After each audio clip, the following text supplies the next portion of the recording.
नमस्कार दोस्तों, मैं अर्जुन आपका स्वागत करता हूँ स्टी बाय अर्जुन के यूट्यूब चैनल में। तो दोस्तों, आज की हमारी क्लास है राष्ट्रपति के बारे में जो है। आज की हमारी दूसरी क्लास है। तो दोस्तों, वीडियो को अंत तक जरूर देखना ताकि सभी क्वेश्चन जो है आपको आसानी से याद हो जाएं। साथ ही दोस्तों, अगर आप हमारे चैनल पर पहली बार आएँ तो हमारे चैनल को भी सब्सक्राइब कर लीजिएगा। साथ ही बेल आइकन को प्रेस कर लीजिएगा ताकि हमारे आने वाले वीडियो का नोटिफिकेशन जो है आप तक पहुँचता रहे। तो चलिए दोस्तों, वीडियो को स्टार्ट करते हैं। यानी आज की क्लास में हम जानने वाले हैं राष्ट्रपति के बारे में, और यहाँ पे हेडिंग डाल देते हैं राष्ट्रपति। राष्ट्रपति राष्ट्रपति की यदि बात की जाए तो आज की हमारी दूसरी क्लास हो जाती है राष्ट्रपति की। यानी कल की क्लास में हमने जाना था राष्ट्रपति के बारे में, संविधान के भाग 5 में चर्चा की गई है। और साथ ही दोस्तों, भारत का एक राष्ट्रपति होगा। ये किस आर्टिकल में कहा गया है? तो ये कहा गया है आर्टिकल 52 में जो है कहा गया है। साथ ही भारत का संवैधानिक प्रधान कौन होता है? राष्ट्रपति होता है। तो ये भी हम कल की क्लास में जो है जान चुके थे। आर्टिकल 56 तक जो है हम कल की क्लास में जो है जान चुके थे, और बाकी के जो आर्टिकल बचे हैं आज की क्लास में हम करने वाले हैं। तो आर्टिकल 57 से शुरू करेंगे। आर्टिकल 57 यानी अनुच्छेद 57 में कहा गया है राष्ट्रपति का पुनर्निर्वाचन यानी दोबारा निर्वाचन। राष्ट्रपति के पुनर्निर्वाचन की भारत में कोई सीमा जो है तय नहीं की गई है, कोई सीमा नहीं तय की गई है। और साथ ही भारत में जो है 2 बार राष्ट्रपति कौन बने? डॉक्टर राजेंद्र प्रसाद जी जो है 2 बार राष्ट्रपति बने हैं। अनुच्छेद 58 कहता है राष्ट्रपति पद की योग्यताएं। यानी राष्ट्रपति पद के लिए जो है कौन कौन सी योग्यताएं चाहिए? तो वह व्यक्ति भारतीय नागरिक हो, 35 वर्ष की आयु पूरी कर चुका हो, लोकसभा सदस्य निर्वाचित होने की योग्यता रखता हो। साथ ही प्रस्तावक की संख्या 50 होनी चाहिए, अनुमोदक की संख्या 50। और जमानत राशि की बात की जाए तो 15,000 रुपये RBI में जमा करना पड़ता है। तो इन दोनों आर्टिकलों को लिख लेते हैं, फिर आगे की चर्चा यहाँ पे करेंगे। तो दोस्तों, यहाँ पे हेडिंग डाल लेते हैं अनुच्छेद 57। अनुच्छेद 57 दोस्तों, अनुच्छेद 57 की यदि यहाँ पे बात की जाती है तो इसमें जो है राष्ट्रपति का पुनर्निर्वाचन, राष्ट्रपति का पुनः या दोबारा निर्वाचन, याद रखें दोस्तों, दोबारा निर्वाचन के बारे में जो है बात की गई। तो दोस्तों, यहाँ पे लिखेंगे राष्ट्रपति के पुनर्निर्वाचन के लिए राष्ट्रपति के पुनः निर्वाचन के लिए पुनर्निर्वाचन के लिए भारत में कोई सीमा तय नहीं की गई। भारत में कोई सीमा नहीं की गई है। तो ये आपको याद रखना है। अब दोस्तों, यहाँ पे बात करते हैं भारत में 2 बार राष्ट्रपति, भारत में जो है 2 बार राष्ट्रपति डॉक्टर राजेंद्र प्रसाद बने हैं। डॉक्टर राजेंद्र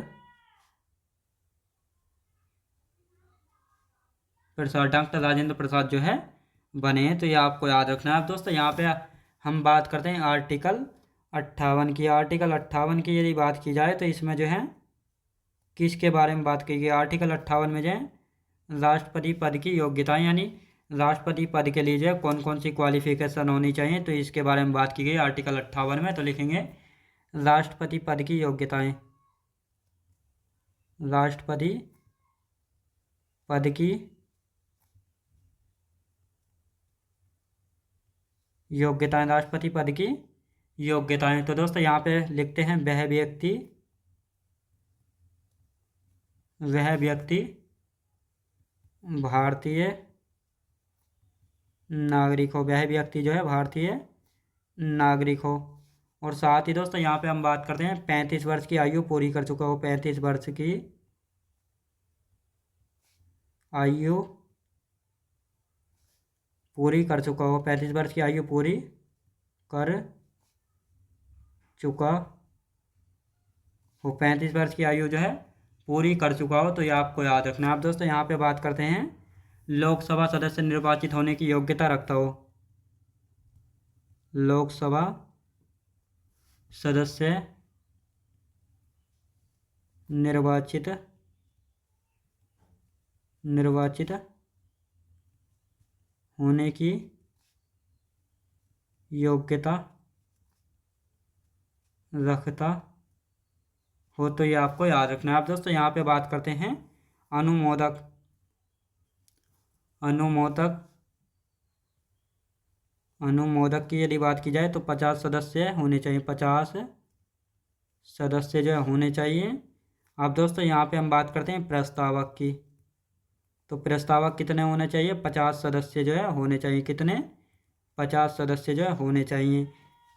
अब दोस्तों यहाँ पे हम बात करते हैं जमानत राशि की। जमानत राशि जो है 15,000 रुपये।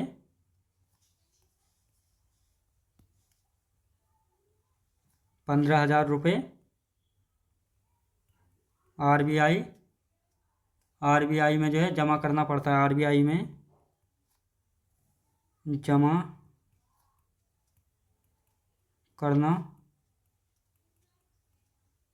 पड़ता है। तो ये आपको याद रखना है। आप दोस्तों यहाँ पे हम बात करते हैं आर्टिकल 59। अनुच्छेद 59 की यदि बात की जाए तो अनुच्छेद 59 की यदि बात की जाए तो इस समय जो है किसके बारे में बात की गई? अनुच्छेद 59 में। अनुच्छेद 59 में जो है राष्ट्रपति पद की शर्तों के बारे में बात की गई है कि राष्ट्रपति पद के लिए जो है कौन कौन सी शर्तें होनी चाहिए। तो लिख लेते हैं राष्ट्रपति पद की शर्तें। राष्ट्रपति पद की शर्तें यानी राष्ट्रपति पद के लिए कौन कौन सी शर्तें यानी कंडीशंस रखी गई हैं। तो जैसे हम बात करते हैं किसी लाभ के पद पर न हो, पागल अथवा दिवालिया नहीं होना चाहिए, राष्ट्रपति पद अवधि के दौरान उनकी वेतन भत्तों व उपलब्धियों को कम नहीं किया जा सकता, साथ ही वेतन 5 लाख रुपए प्रति माह दिया जाता है राष्ट्रपति को भारत की संचित निधि से। तो ये सब आर्टिकल 59 में जो है किया गया है। तो दोस्तों अब इसको लिख लेते हैं यहाँ पे। लाभ के पद पर नहीं होना चाहिए। लाभ के पद पर नहीं होना चाहिए। लाभ के पद पर जो है नहीं होना चाहिए। और साथ ही दोस्तों पागल अथवा दिवालिया नहीं हो। पागल अथवा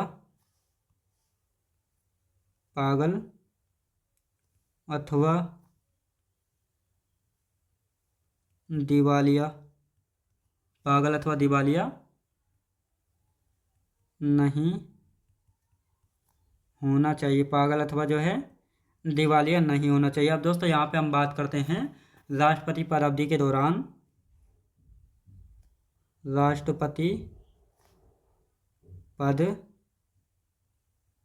अवधि के दौरान उनकी भत्तों व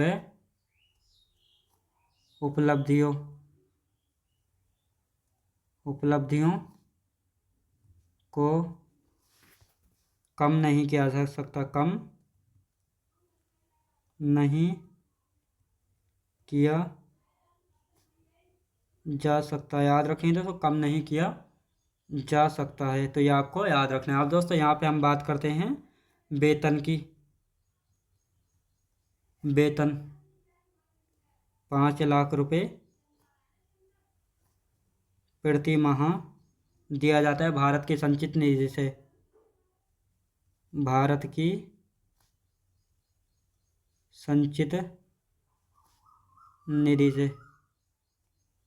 संचित निधि से जो है वेतन दिया जाता है राष्ट्रपति को। तो ये आपको याद रखना है। अब दोस्तों यहाँ पे हम बात करते हैं आर्टिकल 60 की। आर्टिकल 60 में जो है किसके बारे में बात की गई है? तो आर्टिकल 60 में जो है राष्ट्रपति की शपथ यानी ओथ के बारे में बात की गई। तो लिख लेते हैं इसको। आर्टिकल 60 अनुच्छेद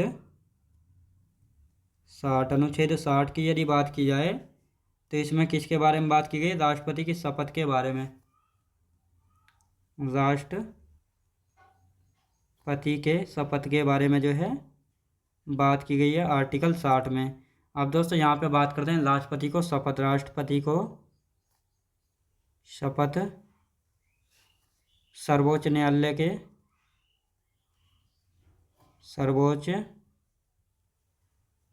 न्यायालय के मुख्य न्यायाधीश द्वारा दिलाई जाती है। तो ये आपको याद रखना है। आप दोस्तों पहले इसका रिवीजन करेंगे, फिर आर्टिकल 61 के बारे में अच्छे से जानेंगे।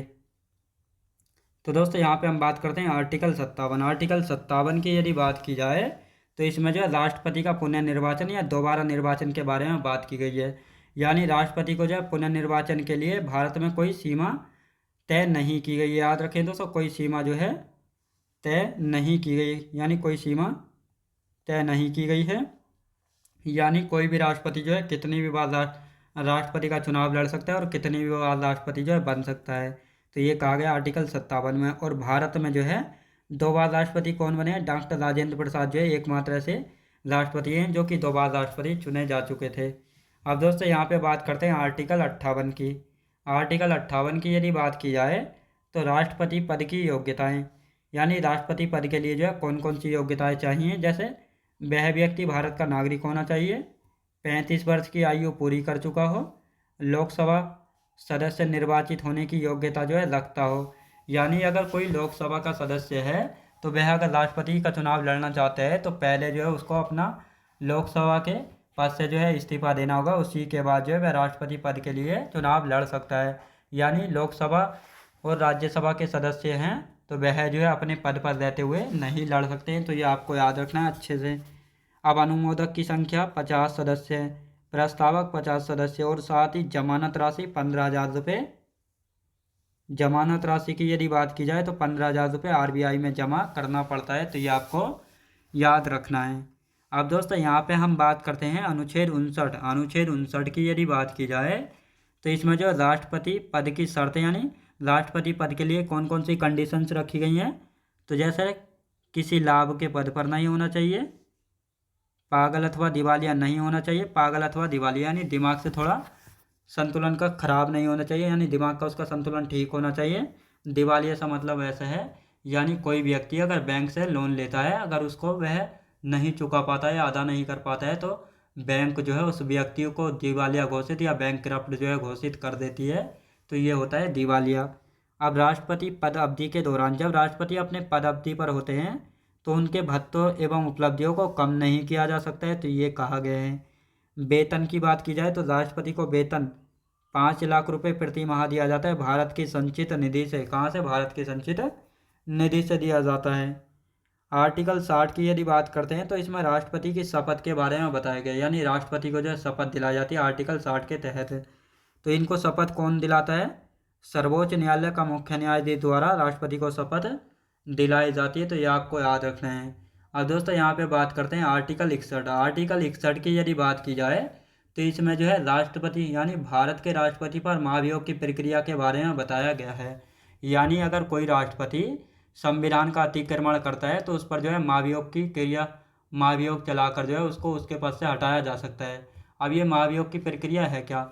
यानी जब महाभियोग लगाया जाता है तो महाभियोग प्रस्ताव जो है लोकसभा या राज्यसभा में पेश किया जाता है। जब ये पेश किया जाता है तो इस पर 1/4 सदस्यों के हस्ताक्षर होने चाहिए। जब ये पास होने के लिए जो है 2/3 बहुमत से ये पास होगा। और साथ ही दोस्तों राष्ट्रपति को जो है 14 दिन पहले नोटिस दिया जाता है महाभियोग प्रस्ताव पेश करने से पहले, ताकि राष्ट्रपति जो है अपने बारे में कुछ सफाई पेश कर सके। और जो ये महाभियोग की प्रक्रिया है ये कहाँ से ली गई है? USA के संविधान से जो है ली गई है। साथ ही दोस्तों अभी तक जो है भारत में किसी भी राष्ट्रपति पर महाभियोग नहीं चलाया गया है। तो इसको लिख लेते हैं अब यहाँ पे, ताकि आपको अच्छे से समझ में आ जाए। थ्योरी लिखते हैं अब इसकी। तो दोस्तों यहाँ पे हम बात करते हैं, हेडिंग डालेंगे अनुच्छेद 61। अनुच्छेद 61 दोस्तों, अनुच्छेद 61 की यदि बात की जाए तो अनुच्छेद 61 में किसके बारे में? राष्ट्रपति के, यानी भारत के राष्ट्रपति पर महाभियोग। भारत के राष्ट्रपति पर महाभियोग महाभियोग के बारे में बताया गया। अब दोस्तों ये महाभियोग कब लगाया जाता है? संविधान का अतिक्रमण करने पर। संविधान का अतिक्रमण करने पर, संविधान का जो है अतिक्रमण करने पर जो है लगाया जाता है। और साथ ही दोस्तों यहाँ पे लिखेंगे अभी तक जो है भारत के किसी भी राष्ट्रपति पर महाभियोग नहीं चलाया गया है। अभी तक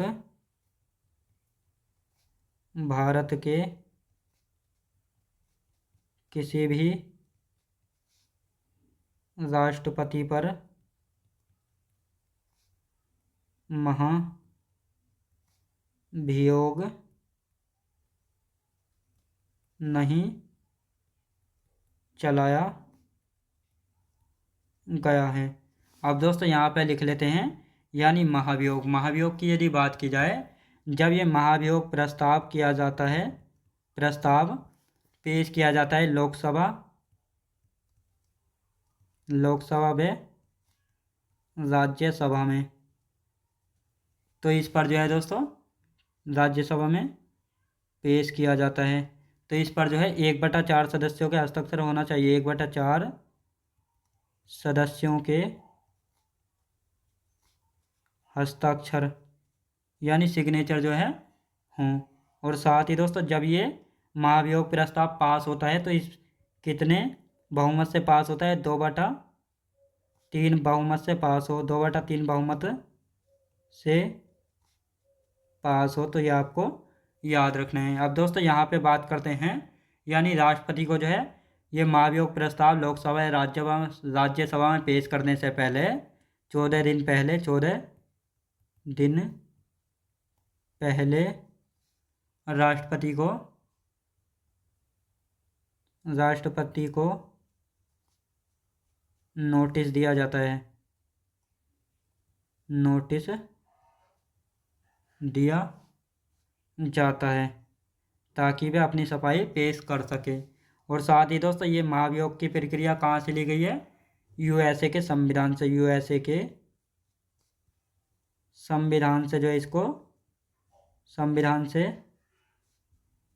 लिया गया है। तो ये आपको याद रखना है। अब दोस्तों यहाँ पे हम बात करते हैं आर्टिकल 62। आर्टिकल 62 में जो है किसके बारे में बात की गई? तो यहाँ पे लिख लेते हैं आर्टिकल 62।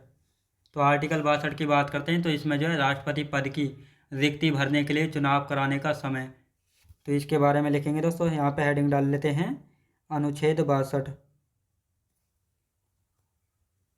अनुच्छेद 62। अनुच्छेद 62 की यदि बात की जाए यानी राष्ट्रपति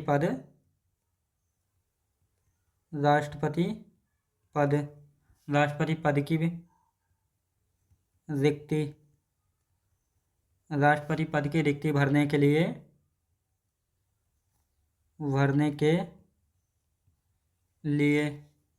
चुनाव कराने का समय, चुनाव कराने का समय कितना समय है दोस्तों? 6 माह में चुनाव हों। 6 माह में चुनाव होने चाहिए। 6 माह में जो है चुनाव हों, तो ये कहा गया आर्टिकल 62 में। अब दोस्तों यहाँ पे हेडिंग डाल लेंगे राष्ट्रपति की शक्तियाँ, यानी राष्ट्रपति को जो है कौन कौन सी शक्तियाँ मिली हुई हैं। तो लिखेंगे राष्ट्रपति की शक्तियाँ। राष्ट्रपति की शक्तियों की यदि बात की जाए तो यहाँ पे हम बात करते हैं राष्ट्रपति की शक्तियों के बारे में। तो दोस्तों अब यहाँ पे हम हेडिंग डालेंगे आर्टिकल यानी अनुच्छेद 72। अब दोस्तों आप सोच रहे होंगे एकदम आर्टिकल 62 के बाद एकदम 72 कैसे आ गए? क्योंकि दोस्तों जो बाकी के 63, 64, 65 ये बाकी के जो बीच के आर्टिकल हैं इसमें जो है हम उपराष्ट्रपति के बारे में पढ़ते हैं, यानी उसमें जो है उपराष्ट्रपति के बारे में जो है पढ़ेंगे। तो दोस्तों आर्टिकल 72 की यदि बात की जाए तो इसमें जो है राष्ट्रपति को क्षमादान की शक्तियाँ प्राप्त है, यानी क्षमादान की शक्तियाँ कि राष्ट्रपति जो है किसी की फांसी की सज़ा को जो है माफ़ कर सकता है। साथ ही अब आते हैं आर्टिकल 85। आर्टिकल 85 की यदि बात की जाए तो राष्ट्रपति जो है प्रधानमंत्री की सलाह पर लोकसभा को भंग यानी समाप्त कर सकते हैं। साथ ही संसद के सत्रों को 17 या 17 आहूत जो है कर सकते हैं। तो दोस्तों यहाँ पे लिखेंगे क्षमादान की शक्तियाँ, क्षमा दान की शक्तियाँ, यानी राष्ट्रपति को जो है क्षमादान की शक्तियाँ हैं, यानी राष्ट्रपति फांसी की सज़ा माफ़ कर सकता है। राष्ट्रपति फांसी की सज़ा माफ़ कर सकता है। तो ये आपको याद रखना है। आप दोस्तों यहाँ पे हम हेडिंग डाल लेते हैं अनुच्छेद 85। अनुच्छेद 85 की यदि बात की जाए तो अनुच्छेद 85 की हम यहाँ पे बात करते हैं। तो राष्ट्रपति प्रधानमंत्री की सलाह पर जो है लोकसभा को भंग कर सकता है। राष्ट्रपति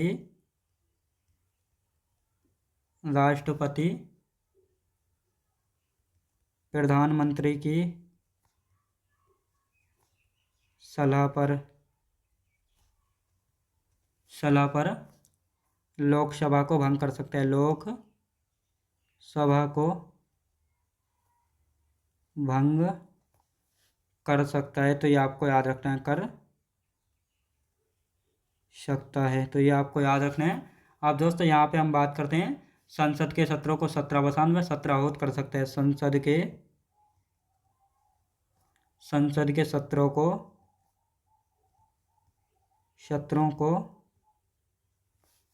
17 वसान व 17 आहूत कर सकता है। 17 आहूत कर सकते हैं। तो ये यहाँ पे कहा गया। अब दोस्तों यहाँ पे हम बात करते हैं आर्टिकल 86 के बारे में। तो आर्टिकल 86 में किसके बारे में चर्चा की गई है? तो यहाँ पे हेडिंग लिखेंगे अनुच्छेद 86। अनुच्छेद 86 की यदि बात की जाए तो अनुच्छेद 86 में कहा गया है राष्ट्रपति द्वारा संसद तक अपना संदेश भेजा जा सकता है। यानी राष्ट्रपति जो है अपना संदेश संसद तक जो है भेज सकते हैं। आर्टिकल 86 में कहा गया है राष्ट्रपति द्वारा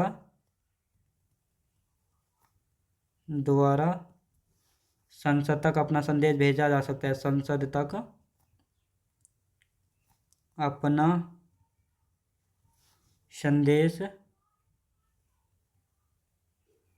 संदेश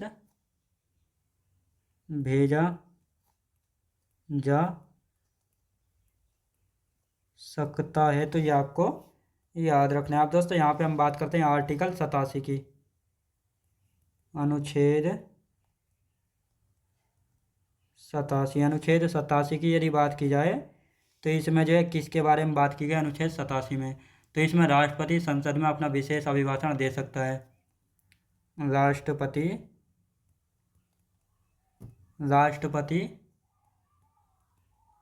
संसद में अपना विशेष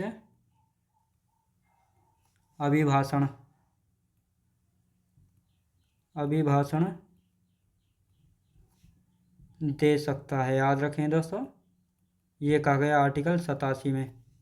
अब दोस्तों पहले इनका रिवीजन कर लेते हैं, फिर आगे की हम चर्चा करेंगे। आर्टिकल 108 के बारे में जानेंगे। तो दोस्तों यहाँ पे बात करते हैं आर्टिकल 61। आर्टिकल 61 की यदि बात की जाए तो इसमें जो है भारत के राष्ट्रपति पर महाभियोग की प्रक्रिया के बारे में चर्चा की गई है। यानी यहाँ पे कहा गया है कि राष्ट्रपति अगर संविधान का अतिक्रमण करता है तो उस पर जो है महाभियोग की प्रक्रिया चलाकर उनको जो है उनके पद से हटाया जा सकता है। साथ ही अभी तक जो है भारत के किसी भी राष्ट्रपति पर महाभियोग नहीं चलाया गया है। यानी जब महाभियोग प्रस्ताव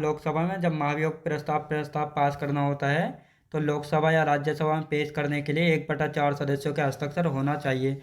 यानी 1/4 सदस्यों के हस्ताक्षर। तो दोस्तों मान लेते हैं जैसे कहीं पर दोस्तों 400 वोट हैं, और ये 4 बराबर 100, तो 100 सदस्यों के हस्ताक्षर होंगे तो ये जो है इसको पास कर सकते हैं। लोकसभा या राज्यसभा में इसको पेश कर सकते हैं। अब दोस्तों ये पास कब होगा? 2/3 बहुमत से जो है पास होना चाहिए। और साथ ही दोस्तों महाभियोग प्रस्ताव जो है लोकसभा या राज्यसभा में पेश करने से पहले राष्ट्रपति को जो है 14 दिन पहले राष्ट्रपति को नोटिस दिया जाता है, ताकि वे अपने सफाई में जो है कुछ सफाई पेश कर सके। और साथ ही जो महाभियोग की प्रक्रिया है इसको यूएसए के संविधान से जो है लिया गया है, तो ये आपको याद रखना है।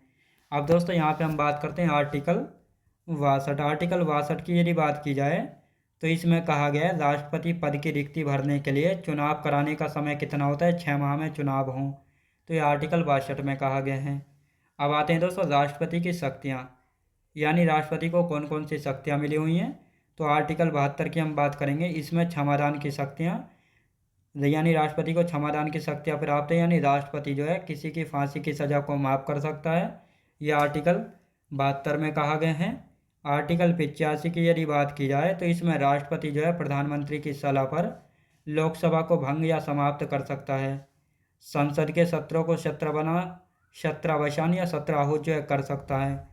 साथ ही आर्टिकल 86 की हम बात करेंगे तो इसमें राष्ट्रपति द्वारा जो है संसद तक अपना संदेश भेजा जा सकता है। अनुच्छेद 87 में राष्ट्रपति संसद में अपना विशेष अभिभाषण जो है दे सकता है। अब दोस्तों यहाँ पे हम बात करते हैं आर्टिकल 108 की। तो दोस्तों पहले इसकी थ्योरी लिख लेते हैं, फिर उसके बारे में अच्छे से जानेंगे। तो दोस्तों यहाँ पे हम बात करते हैं अनुच्छेद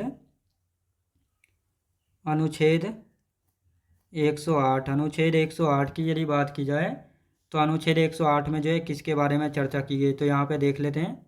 अनुच्छेद 108 यानी राष्ट्रपति साधारण विधेयक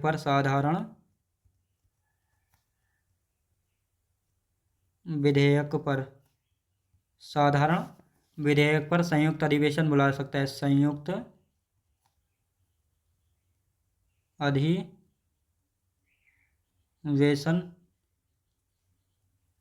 बुला सकता है।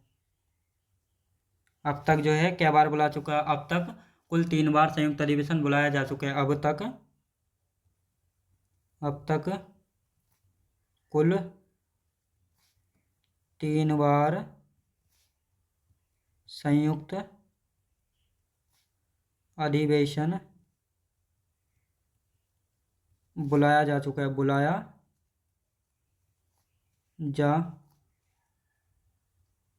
चुका है, तो ये आपको याद रखना है। कब कब बुलाया गया है, तो दोस्तों पहला दहेज अधिनियम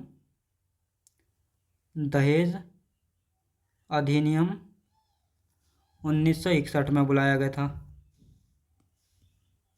1961 में। दूसरी बार कब बुलाया गया था, बैंकिंग सुधार अधिनियम में, बैंकिंग सुधार अधिनियम 1978 में। 1978 में। आप दोस्तों यहाँ पे हम बात करते हैं आतंकवाद संबंधी